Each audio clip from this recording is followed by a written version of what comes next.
안녕하세요, 박민수 박사입니다. 오늘은 먹을 때가 아닌데도 뇌가 고파 탄수화물을 자꾸 많이 먹게 만들어 당뇨와 비만을 일으키는 가짜 허기를 촉발하는 상황이라는 주제로 말씀을 드리겠습니다. 인간은 어쩔 수 없이 탄수화물에 취약할 수밖에 없습니다. 인간의 생존 본능이죠. 왜 그러냐면 우리 뇌는 오로지 포도당만을 에너지원으로 쓰기 때문입니다. 따라서 우리가 포도당에 대한 집착이나 욕구를 가지고 있지 않다면 생존은 가능할 수 없습니다. 이러한 생존에 가장 중요한 에너지원으로 작용하는 포도당은 그에 걸맞게 아주 환상적인 메커니즘을 가지고 있는데요. 빠른 시간 안에 고효율의 에너지를 제공할 수 있으며 우리 뇌로 들어왔을 때 커다란 부작용이 없는 아주 안전하고 순수한 에너지 원이죠. 더불어 필요할 때 그때그때 빠르게 들어와야 되는데 글루트1이라는 수용체를 가지고 있어서 우리의 욕구에 따라서 신속하게 에너지를 공급할 수 있습니다. 따라서 이렇게 우수한 에너지원이기 때문에 우리가 자칫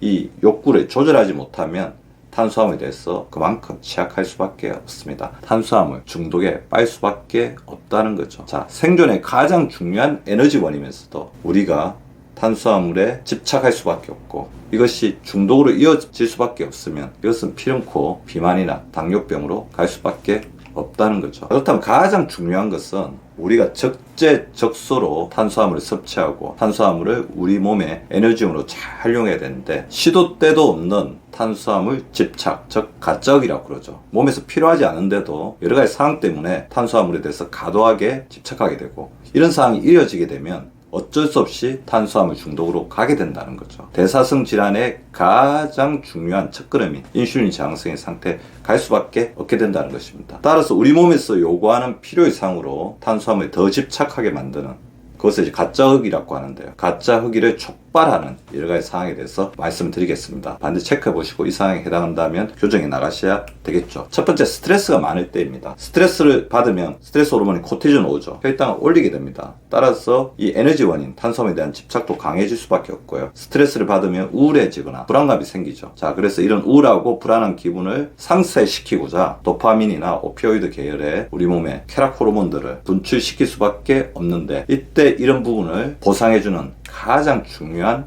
대상 물질 중에 하나가 바로 탄수화물이라는 것입니다. 어떻게 보면 우리 몸의 욕망을 충족시켜주는 가장 쉽고도 용인된 물질이 바로 탄수화물인 거죠. 두 번째, 혈당 조절이 불안정할 때 가짜기를 느끼게 됩니다. 혈당이 이렇게 올라갔다 내려갔다 하게 되면 우리가 어쩔 수 없이 떨어질 때에 대비해서 불안하니까 탄수화물에 대해서 더 과도하게 집착하거든요. 올라갔다 내려갔다 한다는 것은 그만큼 혈당을 우리 몸에서 안정되게 유지할 수 있는 창고, 즉 여유 공간이 없다는 거죠. 따라서 그 여유 공간으로서 작용하는 근육량이 부족하고 바로 우리가 탄수화물을 섭취했을 때 그것을 안정되게 이렇게 유지할 수 있지 못하게 하고 위로 아래로 고혈당과 저혈당 가면서 탄수화물에 대해서 더 많이 집착하게 하는 가장 중요한 기준 중에 하나가 바로 운동 부족입니다.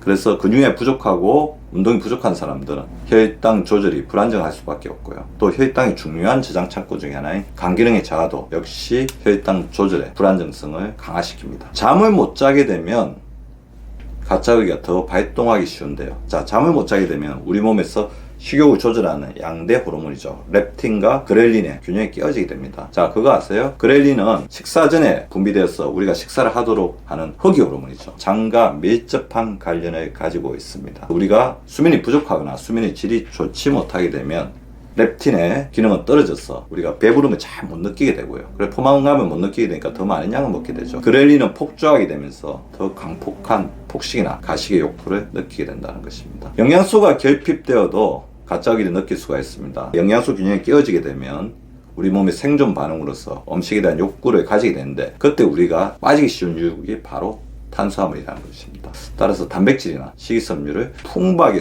섭취해서 우리 몸에 영양소의 결핍이 없게 만드는 게 굉장히 중요하다는 거죠. 그리고 최근에 굉장히 중요한 거예요. 자극적인 미디어의 노출입니다. 우리가 먹방이나 음식 방송을 과도하게 많이 되다 보면 이런 음식들에 대한 선호되는 기억이 형성되고 우리가 어떤 상황에서 약간의 어떤 변동성이 있어도 스트레스를 받고 약간 힘든 일이 있고 뭔가 일을 해야 될 때 이런 음식에 대한 집착, 음식에 대한 욕구가 굉장히 강화되는 거죠. 자, 이것을 바로 집착되는 반응인 링킹이라고 합니다. 비만 상태의 지속도 가짜 허기를 더 일으킵니다. 아이러니컬하죠. 자, 비만하게 되면 지방세포에서 렙틴이 많이 나와요. 포만감 호르몬이 많이 나온다는 거죠. 이제 그만 먹어도 돼. 지방세포를 줄여야 된다. 그래서 렙틴 호르몬이 많이 나오는데 비만 상태가 계속 지속되어 버리면 이 렙틴이 계속해서 나오면서 우리 몸이, 특히 우리 뇌가 렙틴에 대해서 무감 같은 상태가 되는 거죠. 우리 몸에 렙틴이 많다는 것은 내장 지방을 줄여라는 우리 몸의 신호인데, 우리가 그것을 제때 줄이지 못하면 렙틴 저항성이 생기게 되고, 렙틴 저항성이 생기게 되면 배부름을 못 느끼게 되니까 식사하고 나서 바로 조금만 시간이 지나도 다시 음식을 찾게 되는데, 그때 가장 많이 선호하게 되는 음식이 바로 탄수화물이라는 것입니다. 잘못된 식습관도 가짜 허기를 일으키는 주요한 원인으로 될 수 있습니다. 어떻게 보면 가짜 허기가 잘못된 식습관을 야기하지만 또 잘못된 식습관이 가짜 허기를 일으키는 동전의 양면처럼 작용할 수 있다는 거죠. 이 식습관을 계속 가지게 되면 시도 때도 없이 음식에 대한 욕구가 생길 수가 있다는 거죠. 지나치게 빨리 먹기 위험합니다. 식사 그러기 굉장히 위험하죠. 그리고 고혈당 지수 음식을 많이 먹는 것들이 가짜 허기를 더 일으킬 수 있는 원인이 될 수가 있는 것입니다. 자, 이것도 굉장히 중요한데요. 수분 섭취가 부족할 때 우린 가짜 허기를 느끼게 되는데요. 수분 섭취가 부족하면 우리 몸에서는 물을 보충하라는 갈증 신호를 뇌로 올려보내는데요. 뇌로 올려보내다 보면 음식을 먹으라고 하는 배고픔 중추가 더 강력한 존재력, 영향력을 가지고 있기 때문에 자칫 잘못하면 갈증이 올라가다가 배고픔으로 착각될 수가 있다는 거죠. 그래서 우리가 가짜 허기를 느끼게 되는 것입니다. 그래서 밥을 먹을 때가 아니다. 자, 배가 고플 때가 아닌데 본인이 배가 고프다면 갈증이 배고픔으로 혼돈된 것일 수 있으므로 그때는 물 한 잔을 반드시 드셔 보시기 바랍니다. 물 한 잔을 먹어서 해소가 된다면 그것은 배고픔이 아니라 갈증이었던 거죠. 자, 오늘은 이렇게 가짜 허기를 촉발해서 탄수화물에 대한 중독성을 강화시키는 여러 상황에 대해서 말씀을 드렸는데요. 자, 이것을 극복하는 생활의 팁들은 의외로 간단합니다. 규칙적으로 수분 섭취를 해주는 게 굉장히 중요하고요. 렙틴, 그렐린, 스트레스 호르몬, 세로토닌 호르몬, 멜라토닌 호르몬의 균형을 잡기 위해서 충분히 잠을 잘 자고 노력하며 수면의 질을 높이기 위해서 노력해 주십시오. 그 다음에 혈당 저장고가 풍부하게 있어야지 혈당의 변동성이 조절이 되면서 혈당 안정성이 유지되겠죠. 근육량을 늘리는 단백질 섭취와 근력 운동에 노력해 주시고요. 식사 후에는 30분 정도에 이렇게 걷거나 가볍게 산보를 하면서 운동을 해주시는 게 굉장히 좋습니다. 그리고 무엇보다 중요한 것, 천천히 먹는 습관을 들여주시기 바랍니다. 오늘은 먹을 때가 아닌데도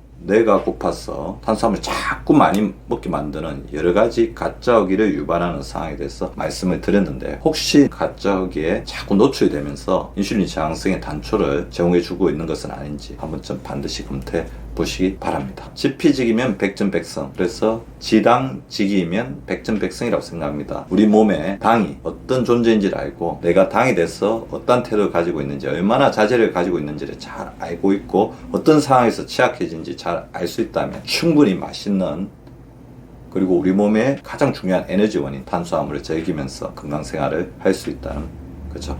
여러분의 건강한 탄수화물 섭취를 위하여 응원을 보냅니다. 감사합니다.